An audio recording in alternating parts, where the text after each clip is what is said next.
पुण्याच्या हिंजेवाडी आणि आसपासच्या भागात शेतीची जमिनीचे भाव सध्या खूप वेगाने वाढत आहेत आणि यामागचं मुख्य कारण म्हणजे या भागाचा IT हब म्हणून झालेला विकास आहे.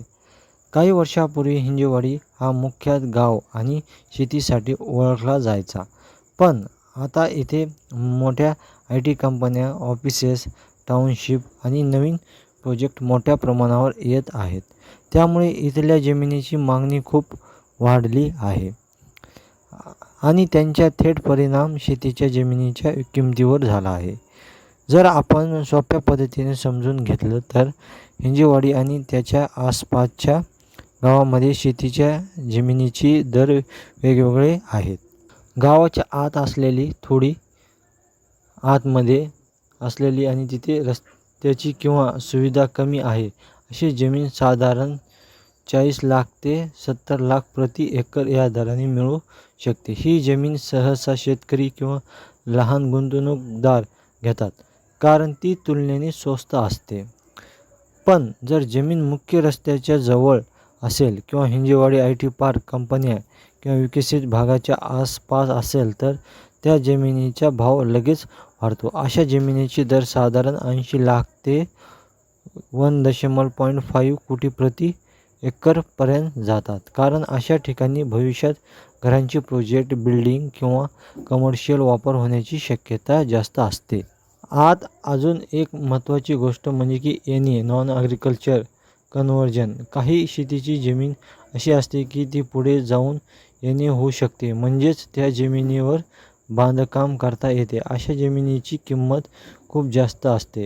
हिंजेवाडी परिसरात अशा जमिनीचा दर 2 कोटी प्रति एकर किंवा त्याहून जास्तही जाऊ शकते. कारण बिल्डर्स आणि मोठे इन्व्हेस्टर्स अशा जमिनीवर लक्ष ठेवून असतात.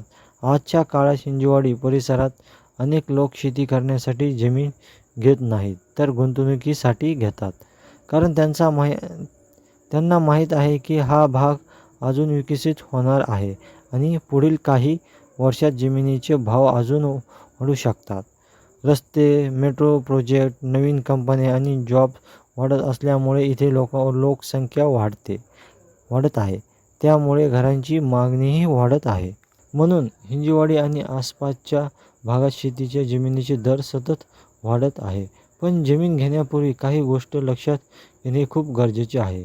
जसे की जमिनीची कागदपत्र, 7/12, रस्ता आहे का, NA होण्याची शक्यता आहे का आणि त्या भागाचा पुढे काय विकास होणार आहे. एकंदरीत सांगायचं झालं तर हिंजेवाडी परिसरात शेतीच्या जमिनीचे दर साधारण 40 लाखपासून सुरू होऊन 2 कोटी प्रति एकर किंवा त्याहून जास्तपर्यंत जातात. भविष्यात हे दर अजून वाढण्याची शक्यता आहे. त्यामुळे योग्य माहिती घेऊन गुंतवणूक केल्यास चांगला फायदा होऊ शकते. दोस्तों, आपने देख सकते हो कि हिंजेवाड़ी में जो ज़मीन है उनके भाव किस तरह बदलते रहते हैं. अगर आपको ज़मीन चाहिए तो आप इस रेंज में आपका बजट हो तो यहाँ पे अपन ज़मीन ले सकते हैं. अगर आपको वीडियो अच्छा लगा इन्फॉर्मेशन तो हमारे चैनल को लाइक, शेयर, सब्सक्राइब ज़रूर कर देना.